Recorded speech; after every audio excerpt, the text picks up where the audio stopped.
నేనేమనను, వాళ్ళు వడ్డించిందే ఈ అప్పు, ఇది మేం చేసింది కాదు. 2014 నుంచి ఇప్పటి వరకు చదువుకున్న విద్యార్థులు ఎవరు, ఫీజు రియంబర్స్మెంట్ పొందిన సంస్థలు ఎవరు, ఈరోజు ఎవరెవరికి బకాయి ఉంది, ఒక ఏదైనా సిట్ ఏర్పాటు చేసి విచారణ చేద్దాం.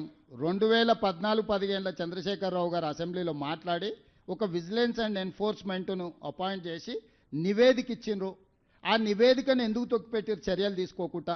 దాని మీద కూడా చర్యలు తీసుకుందాము.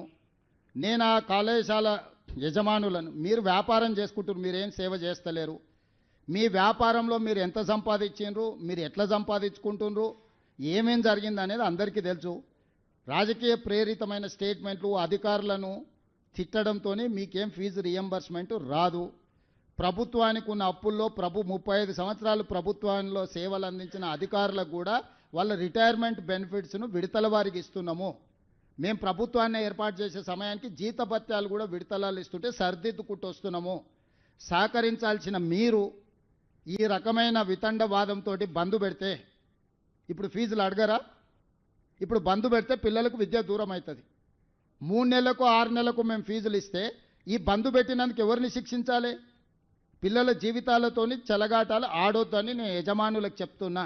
విడతల వారీగా మీకు ఫీజులు చెల్లించే బాధ్యత మేము తీసుకుంటాము. మొట్టమొదట మేము అధికారంలోకి వచ్చిన తర్వాత ఏం బకాయిలు ఉన్నా అవి ఇస్తాం. కేసీఆర్ పెట్టిపోయిన బకాయిలు ఏమన్నా ఆడబోయి అడుగురి. ఉన్నవే 3,600 కోట్ల బకాయిలు అంటే 6,000 ఇవ్వండి, 5,000 ఇవ్వండి అని ఉపన్యాసాలు ఇస్తుండు. ఉపన్యాసాలు ఇచ్చటాయని నేను చూసిన 12 కాలేజీలు పర్మిషన్ ఇవ్వమని వచ్చి పైరేకి వచ్చిండు, ఇయ్యలే.